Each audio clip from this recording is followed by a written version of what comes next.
14 मे पासून राष्ट्रीय समाज पक्षाचे राष्ट्रीय नेते माननीय महादेव जानकर साहेब यांच्या नेतृत्वाखाली हे आंदोलन सुरू आहे। या आंदोलनामध्ये आमच्या प्रामुख्याने मागण्या आहेत की सुशिक्षित बेरोजगारी कमी झाली पाहिजे, खाजगीकरण रद्द करून कॉन्ट्रॅक्ट बेसिसवरती काय आपले ठेकेदार आहेत ते ठेकेदार पोचण्याचं काम सरकार करते, म्हणून त्या प्रवृत्तीला आमचा विरोध आहे। आज आपण पाहताय जो युवक आहे, युवकांना नोकऱ्या नसल्यामुळं तो युवक भरकटलेला आहे आणि व्यसनाधीन झालेला आहे।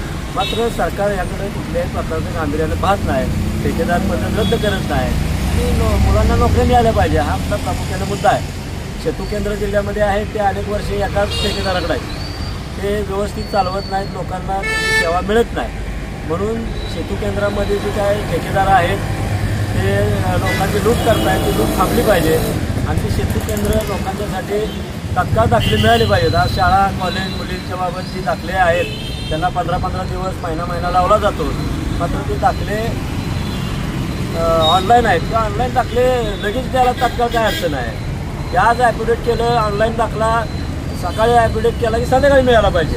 अधिकारी बाहेर कुठं रोजानं कामाला जात आहेत का, तहसीलदार कुठं रोजानं जातो का, प्रांत अधिकारी कुठं कामाला आहे का दुसरीकडं, जाग्यावर दाखले मुलांच्यासाठी मिळाले पाहिजे ही प्रामुख्याने मागणी आहे। आणि या आंदोलनामध्ये ज्या काही मागण्या आहेत या सर्वसामान्य लोकांना ज्या गरजेच्या आहेत त्यासाठी हे आंदोलन चालू आहे। आज आपण पाहतोय मोदीने गेले 15 वर्षापूर्वी सर्वांसाठी घरं, गरिबांच्यासाठी घरं, आज आमच्या जिल्हाध्यक्षांच्याकडे बी काय लोक आहेत की त्यांना घर नाही, राहायला जागा नाही, मात्र त्यांनीसुद्धा हे मुद्दे घेतले होते की जागेसकट आम्हाला काय घरकुलं द्या, मात्र इथलं प्रशासन कुठल्याही प्रकारचे सहकार्य करत नाही। निवेदन घेतात मात्र ते निवेदन त्याची चौकशी केली जात नाही, निवेदनावर कारवाई होत नाही, म्हणून हे आंदोलन आमचं चालू आहे।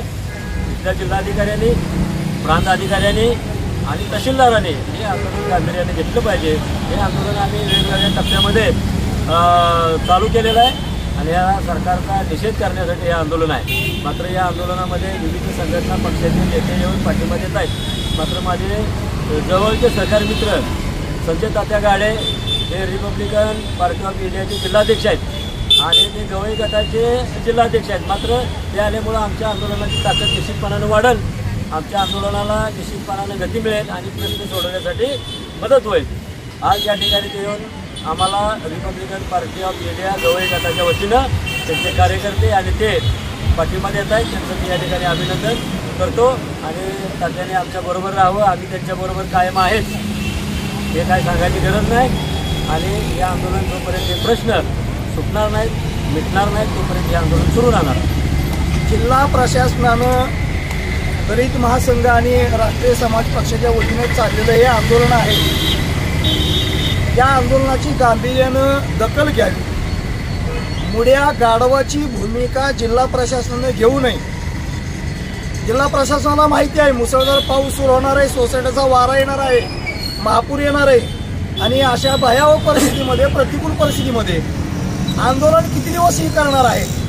2 दिवस ओरडतील, कोकलतील आणि निघून जातील, मात्र या मधल्या वंचित घटकासाठी 24 तास रस्त्यावरती असतो त्या माणसाला ऊन वारा पाऊस या कुठल्याही गोष्टीचा कसलाही फरक पडत नाही। अन्याय होत असेल तर तेवढ्याच ताकदीने उभं राहण्याची धमक बुद्ध शिवराय फुले शाहू आंबेडकर आणि अण्णाभाऊ साठेंनी त्यांना दिलेली आहे। पुरोगामी संघटनेत रिपब्लिकन पार्टी ऑफ इंडिया म्हणून जिल्हाध्यक्ष काम करत असताना आमची नैतिक जबाबदारी आहे की मुरदाड प्रशासनाला जाग आणण्यासाठी एकीनं राहणं आणि एकीनं आवाज उठवणं।